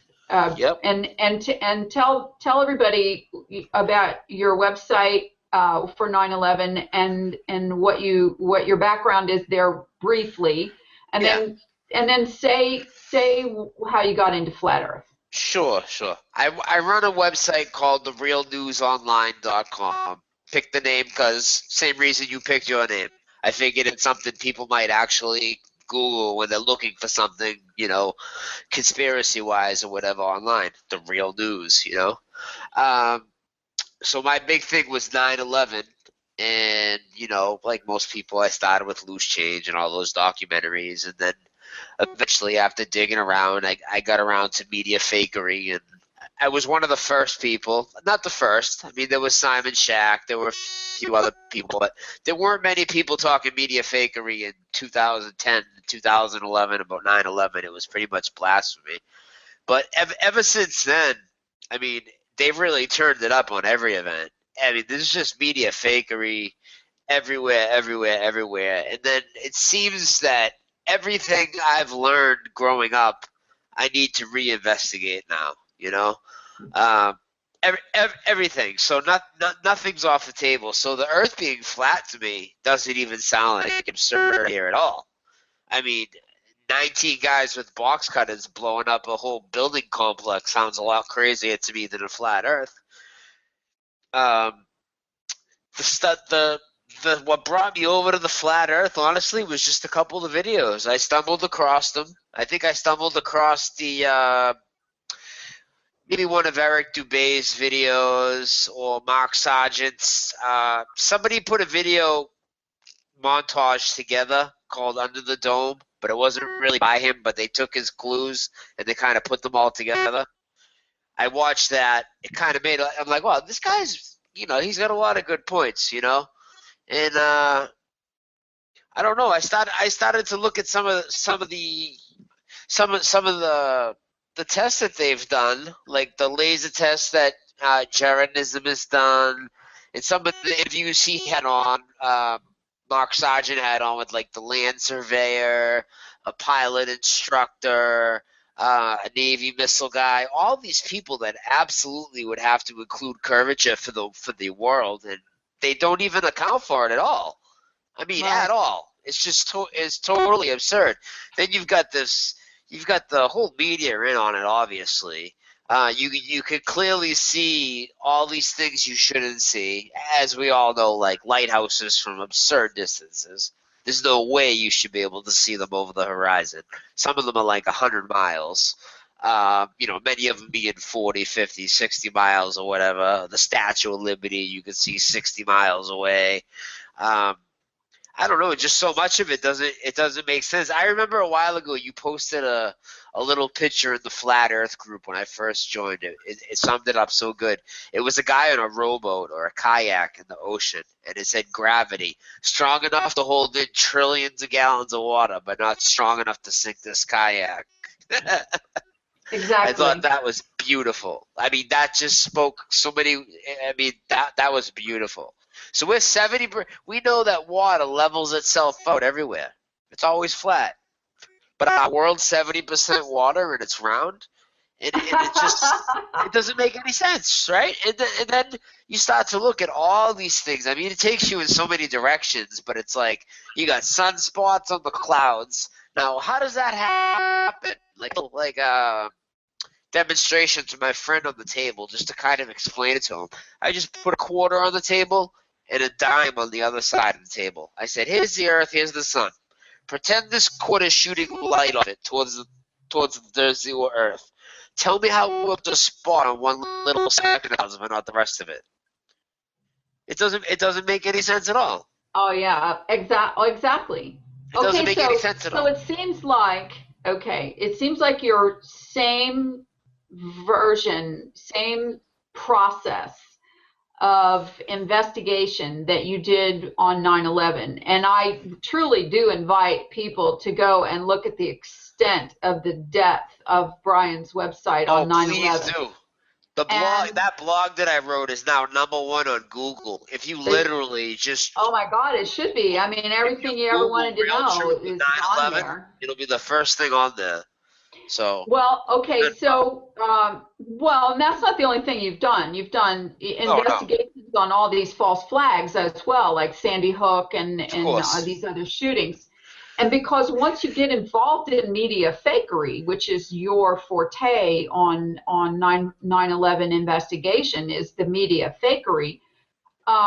It's the same process they're using from NASA. Oh, they've been doing it since the 50s. So you should be able to see through all of that stuff. Right away, Lori, exactly. That, because after the 9/11 stuff, the media fakery didn't come for a while. There was a good year or so where, I thought, It was, legit, and it was an inside job, Alex Jones, all that crap, But I got onto the media fakery pretty early. Then once you see that the media fakery 9/11, you see it everywhere. I mean, for all these little events. I mean, it's so bad. Like, look at that little Oregon shooting that they had. I mean, that was just awful.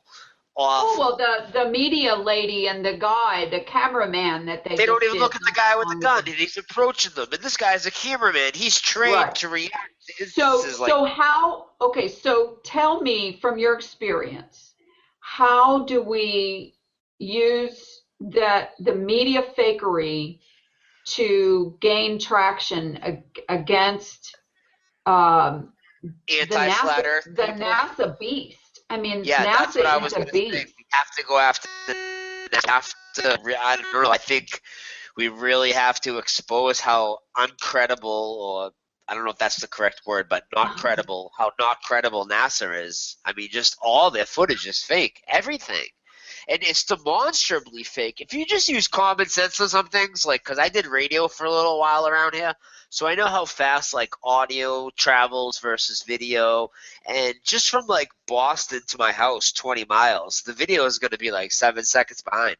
So how are these people on the space station having a coherent live video conversation with people on ground control without, like, a serious delay? It's such a joke. Well, not only that, but I mean, what is that vehicle that's out by Pluto is beaming messages back to. Oh, I was just talking about that earlier. Yeah. And it's taking selfies now with a battery that should have died 5 years ago. People buy that crap. Well, okay, so once you see it, you can't unsee it, okay? No, definitely not. How do we get people to look at it with clearer eyes, unbiased eyes? How do we do that? I truly believe, and I until somebody proves anything different to me, I think there's like a flat earth angel that goes around and flips certain people's switches on, and you have there's no connection as to who it's going to be next, because one week people, no way, flat earth, that's ridiculous, you're stupid, you're retarded, you're an idiot. Okay, I think then we just need to 2 get into weeks people's later heads. they're like, oh my God, this is so awesome, I can't believe it. That's the thing with it, is it doesn't take, see, with some of the other stuff, like, it might take months and months, but I mean, if you actually just sit there and watch some of the better flat earth explanations just for a couple of nights, you're already hooked. Whether you believe it totally or not, I mean, you're hooked. How can you not? You're hooked to the point where you have to continue to question. You have to keep looking, because all these things have happened to you in real life. And let me speak on that, actually, because there's one test that most people probably don't do because it's just not affordable, but we actually did it. But we didn't know that we did it. But that whole thing about the plane route being exposed to the southern hemisphere, you know what I'm talking about, obviously, right? The long-haul plane flights that the Yes, GPS James Sloan came to visit me from New Zealand this spring.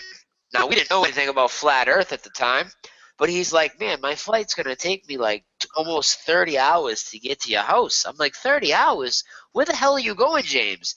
He's like, they've got me stopping in Dubai when I could just stop in the bottom of South Africa. And then they've got me going to LA and then backtracking to Boston. I'm like, that's the craziest path I've ever heard. And we had no idea about the flat Earth stuff at the time.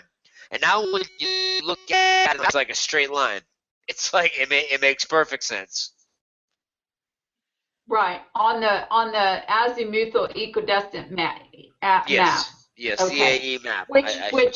Which Lawrence is now questioning as to its veracity, but that's okay, because it isn't that it isn't that it's not round or is square or round. It's that the sizes might be wrong, right, of the continents? The sizes might be wrong, but the locations of the continents are not that wrong, whether it's the stretched out square map or the AE map, azimuthal equidistant map. Would you agree with that, Lawrence? And do you have any questions for Brian? Did you catch the earlier part of the show, Brian, where I was saying that in the tropics of if you looked at the Tropic of Cancer and Capricorn, and when it's winter in one place, it's summer in the other, and they're in the exact number of hours and minutes and even seconds of daylight, which is impossible on the azimuthal map, because as you move to the wide, the ever-expanding circles further down, the sun isn't going to give you those conditions. They either have to be longer or shorter because the circle sizes are different, correct? Yeah, but they're not. They're exactly the same. So if you looked at the globe and you looked at the Tropic of Cancer and Capricorn, and you found places on there, I think there was one, Beirut and Sydney, one's the same degrees up and the one's the same degrees down. You go on timeanddate.com and it'll tell you sunrise and sunset and how much daylight you've got, and they're exactly the same, which means that this map cannot be right. Okay, well, so Brian, what he's saying is the Tropic of Cancer and the Tropic of Capricorn are the same size on a globe. Yes. But on the AE map, the lower one is bigger.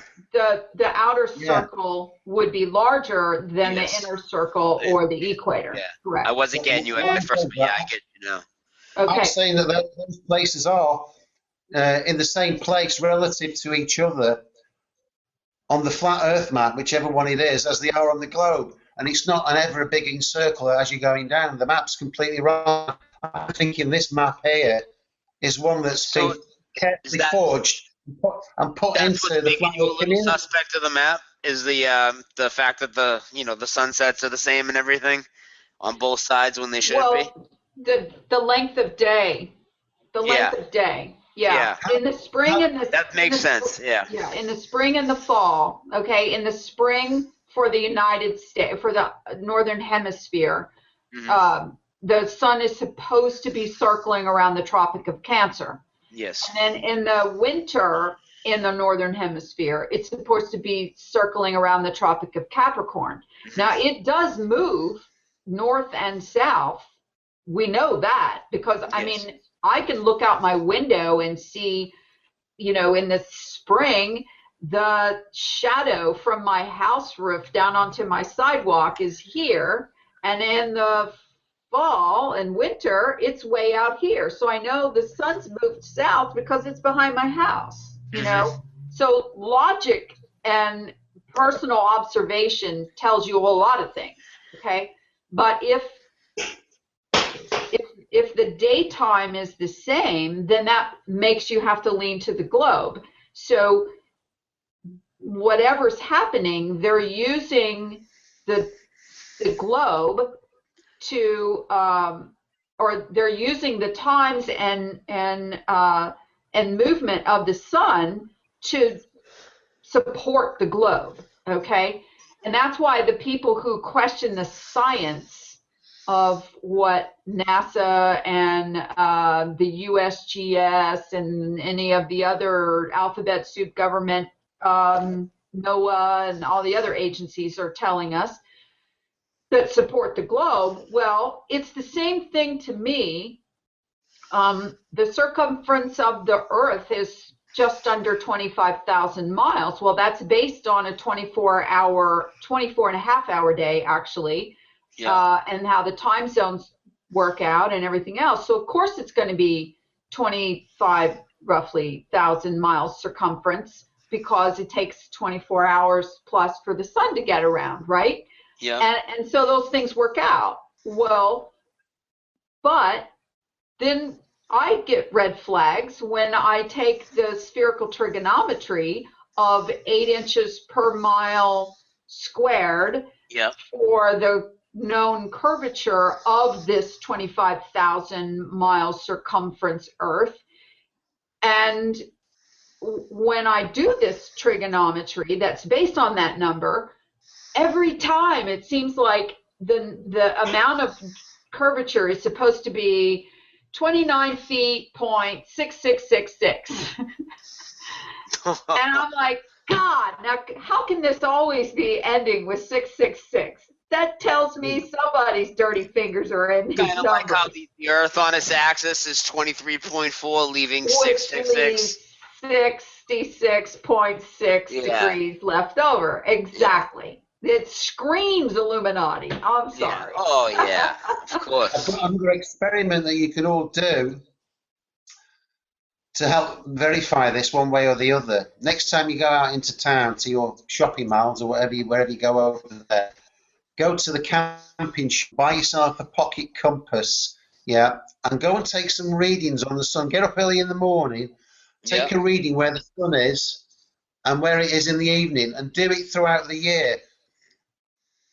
When you get in the longer days and nights, yeah, the sun should be completing more of a circle.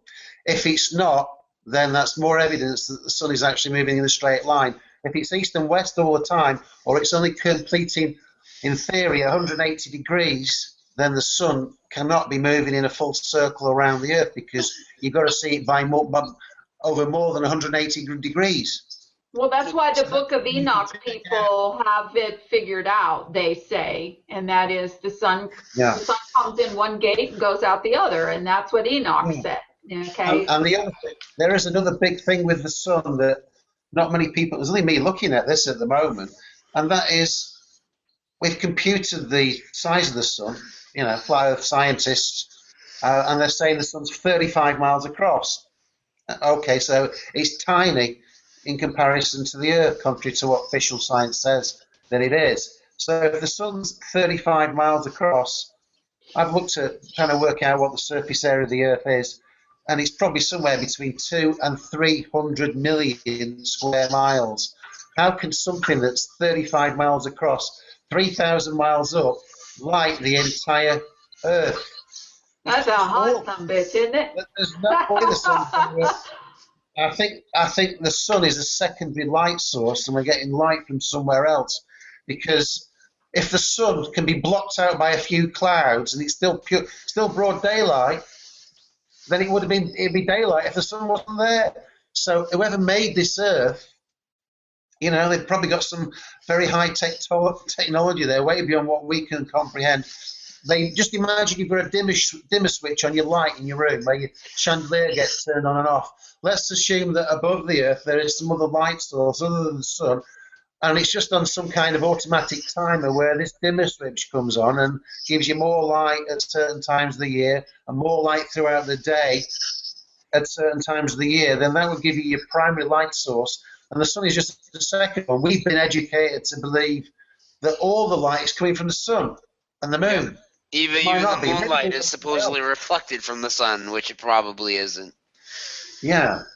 It's not. Yeah. It's not turning out to be looking like that to me. It's looking. No, like me neither. Me neither.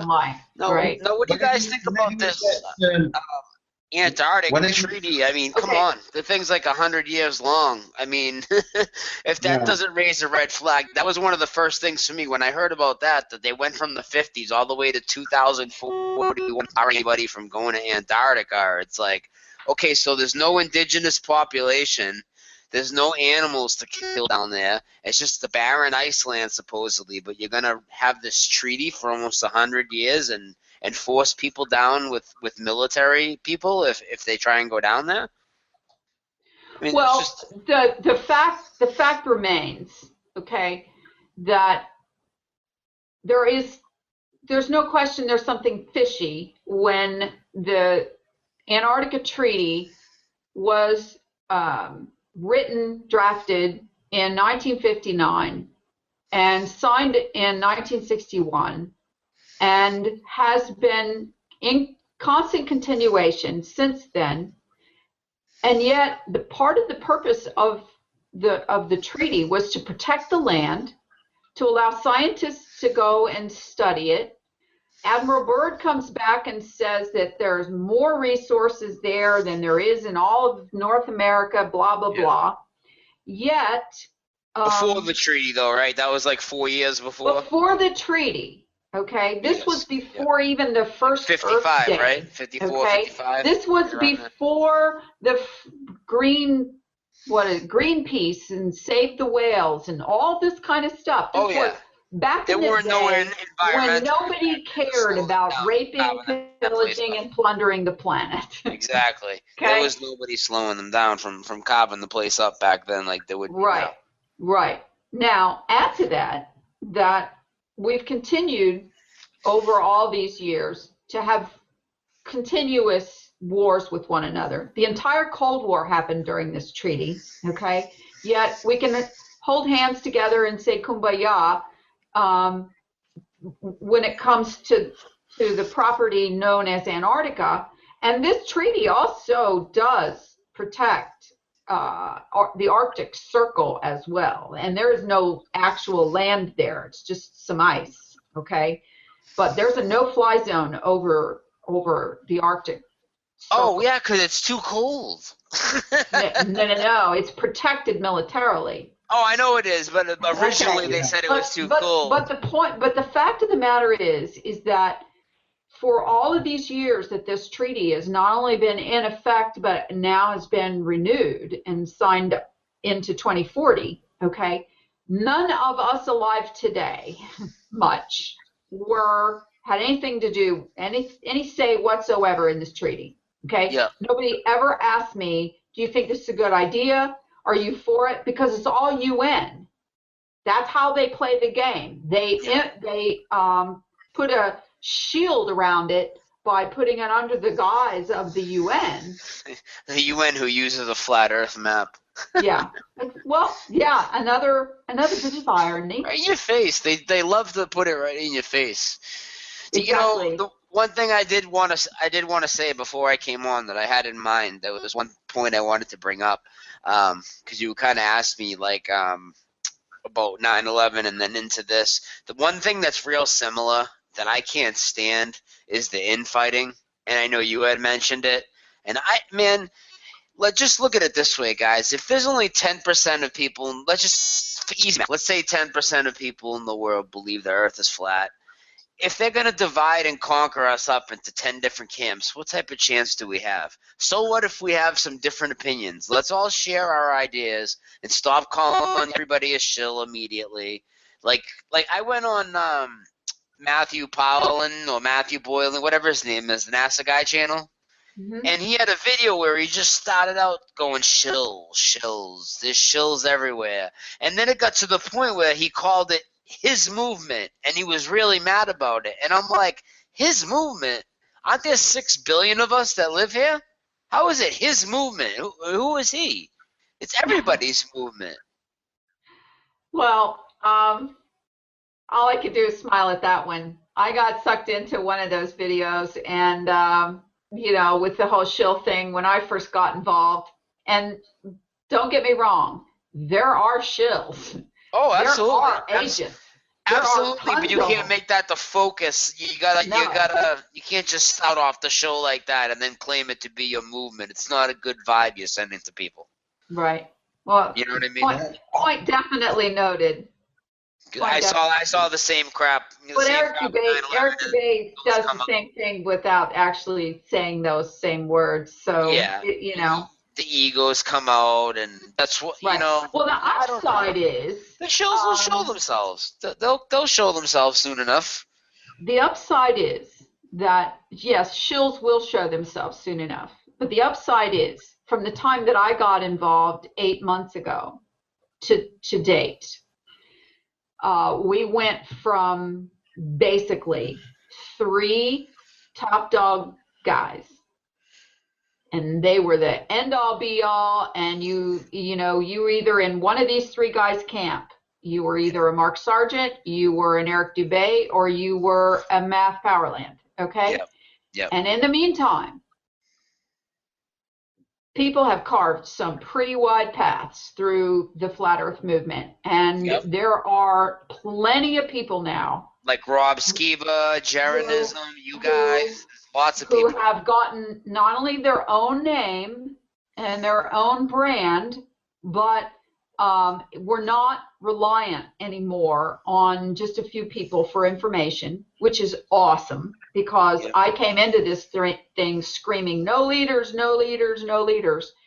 And I thought that it looked like it was going to be a race to see which one of those 3 guys were going to cut each other's throats the fastest to see who was the last man standing, and that guy would be Mr. Flat Earth. I thought the same thing out of two Great. Well, I see where you're thank going. God that didn't happen, okay? Yep. Because I've never seen a bunch of more independent people. It's one of the reasons why there's a lot of division, you know, and that's understandable, because these are all free-thinking individuals who are awake to most of what's going on in the world, okay? So they're not going to get the wool pulled over their eyes very easy. Now, it's natural coming out of a follower culture, which is what we have been born and raised to be in, okay, to have a favorite rock star, to have a favorite news person, to have a favorite football player, okay, that's follower culture.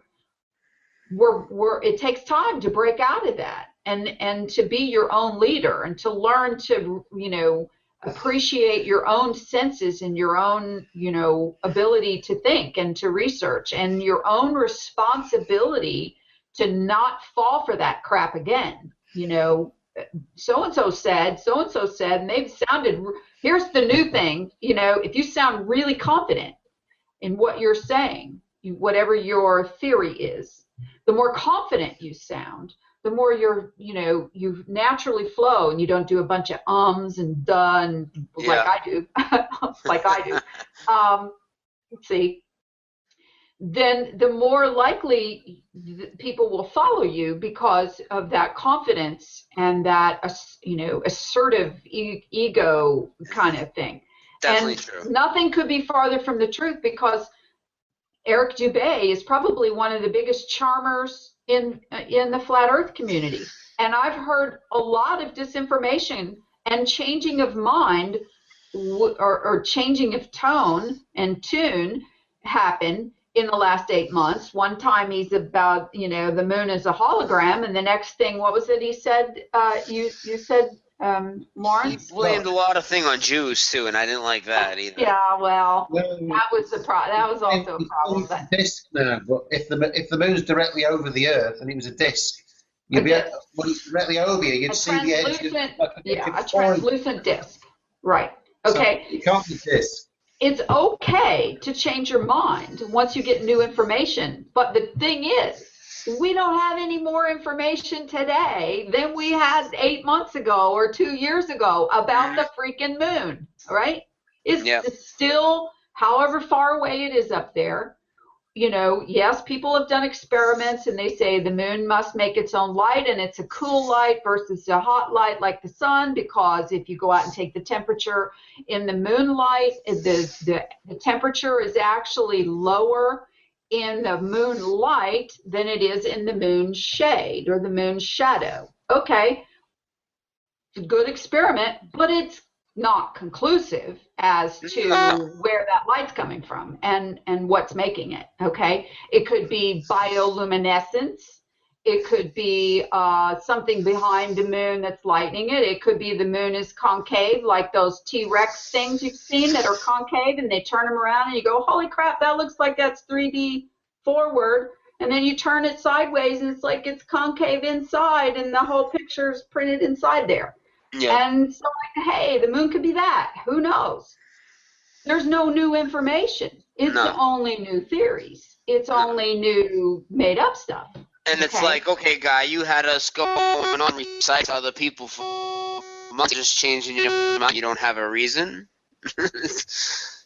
Well, kind of some of that got broken up. There's some kind of little beepy feedback thing that's a stupid device. No, I said it gets frustrating when if you followed somebody for a few months and you've recited some of that information to people as fact, then all of a sudden he flip-flops, but you don't even know why. Right. There you go. And that is why it is absolutely okay and should be the response, and that is, you know, I just don't know. It's okay to say that. Of course. Because you don't freaking know. You haven't been to the moon. No. You haven't, you know, even been above 35,000 or 40,000 feet above the surface of the plane, correct? Exactly. So took a couple plane flights, that's it. Yeah. So anyway, we're we're coming thinking up about on it. 2, or we're at 2 hours. Do you guys want to keep going, or are you? I'd like to if you guys do, Okay. if that's okay. Yeah, Lawrence, do you I, still I'm awake? yeah, I'm starting to think that the plane routes, yeah, they've been brought out um, to support the azimuthal map with the routes being too far to travel on this outer thing.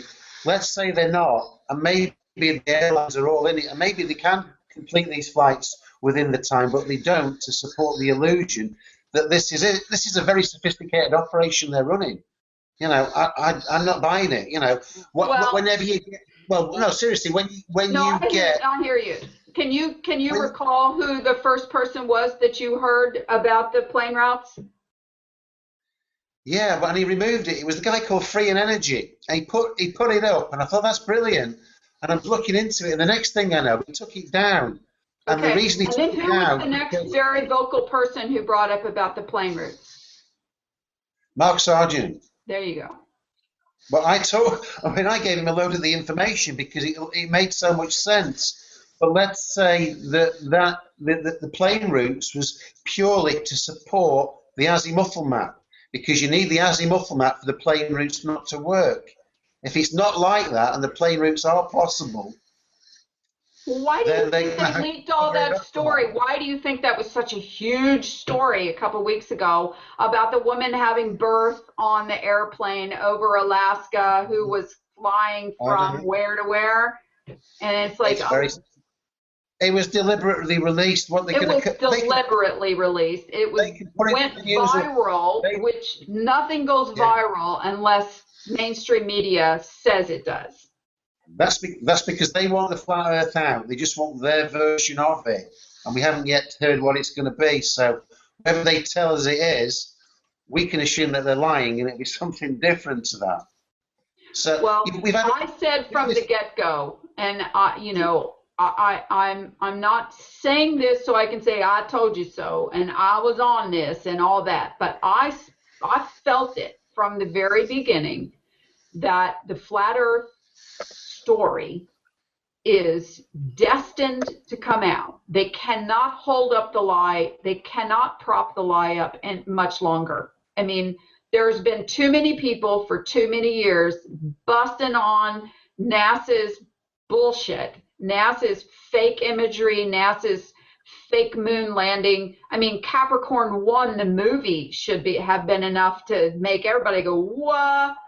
And the Stanley Kubrick story and everything else, they're not going to be able to hold this thing up very much longer. So I think they're orchestrating a way to bring it out, only to spin it in the way that they want to spin it. And the way that I think they want to spin it is they want to bring in their aliens and do their alien exposure, disclosure, along with Flat Earth Map. And the reason why I believe that is because the aliens have been over beyond the ice in this other zone over there for eons, forever. And this treaty is protecting us from them or them from us, whatever you want to call it, or some kind of spin story that has to do with that, because this disclosure thing about the aliens has been stalled and stalled for a decade that I know of, that people have been talking about. When you say disclosure, do you mean like they're going to fake a Project Bluebeam type event to go along with the flat Earth? No, I really believe there are some extraterrestrial, Yeah. meaning not of our pond. Yeah. Okay? I That they really know about believe and there they're not are. telling? Right. And Okay. I believe they've been here for a very long time. And many of the people who are flat earthers coming from the biblical, religious, Christian community are saying that these aliens are in fact the fallen angels of the Bible, the Nephilim of the Bible. And I couldn't discount that for my life. I can't disagree that that's a high possibility that whoever's been here mucking around with our cultures all across the earth for thousands of years got here before we got here. However, I don't know how we got here. I don't know how they got here. I don't know when any of it happened. I know there's huge gaps in our history, but I got a completely open mind about it. Nothing is going to make me go, what? When and if it happens. But I can tell you this, if some ET comes walking into the White House in a press conference and they say, all right, the day is here, we're disclosing this fact, there ain't going to be any way to stop whatever that spin is. No way. So you're saying they're going to use that to drown out the flat Earth when they release the flat Earth, or? They're not going to tell us the scope of what the Earth is. No. Mm-hmm. But they're going to tell us that it's not a spinning ball. They're going to disclose that. So what's going to happen to NASA and all these physicists? NASA's going to, as far as I'm concerned, right?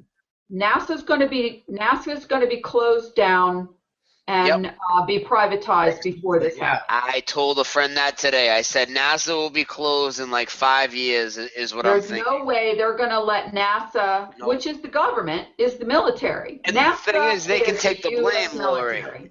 They can be the fall guy, and the government and military will just be like, oh, NASA, NASA, NASA, you know? Right. They did it. They lied. We didn't know what they were doing. Yeah. We didn't know. We're not the space program. We're just the Air Force, even though it's the same thing. Blah, blah, yada, yada, whatever. And the president's going to say, well, people say, well, didn't the president know? Don't you get informed on what, this was a national security issue. We, for the protection of to keep people, every single epic movie where either there's a global epidemic or a asteroids hitting the Earth or a giant earthquake's happening, every single time in every movie they have the conversation.